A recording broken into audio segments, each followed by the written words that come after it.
Have you ever had a tiny problem suddenly feel like a huge disaster? Sometimes the problem isn't actually the problem. Maybe it's one message, one mistake, or one bad moment. Yet your mind can make it feel much bigger than it really is.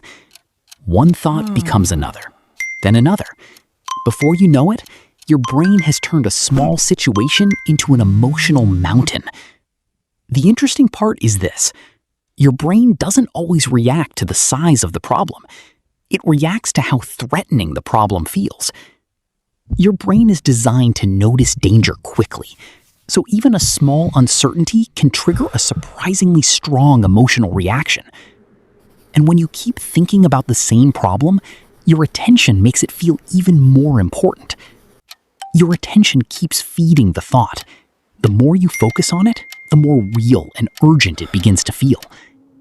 This is why a small problem can feel enormous, especially when you're already tired, stressed, or carrying other worries.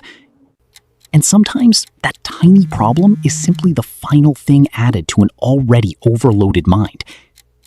So the next time something tiny feels huge, pause and ask yourself, is the problem really getting bigger, or is my mind overwhelmed? Here's what makes this interesting. Your brain constantly tries to predict what might happen next. When something is uncertain, your mind starts filling in the blanks, and it doesn't always choose the most positive possibility. One small mistake can suddenly become, what if everything goes wrong? That's your brain trying to prepare for uncertainty. And stress works the same way. One small problem may be manageable, but several small problems together can overload your mental bandwidth. Think of your mind like a cup. Sometimes the final drop isn't huge. It just happens to be the drop that makes the cup overflow.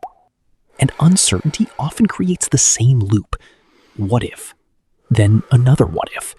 And suddenly your mind is solving problems that haven't even happened. But here's the important part. A thought can feel urgent without actually being true or important. Sometimes you're not reacting only to today's problem. You're reacting to everything your mind has been carrying. Understanding this changes the question. Instead of asking, why am I overreacting? You can ask, what else am I carrying right now? You don't have to solve everything at once. Sometimes you just need to separate one small problem from everything else. The first step is simple. Stop and separate the problem from the story your mind is creating around it. Ask yourself, what actually happened? And what am I imagining could happen? Those are often two very different things. Then measure the problem by facts, not fear. Ask, is this actually a big problem, or does it just feel big right now? If your emotions are intense, don't force yourself to solve everything immediately. Give your nervous system a moment to settle. Instead of solving the entire future, focus on one next step. Small actions make problems feel manageable again. You can also sort your worries. What needs attention now? What can wait? And what isn't yours to control? Remember, you don't have to answer every thought your mind produces. Some thoughts can simply pass. The goal isn't to never feel overwhelmed.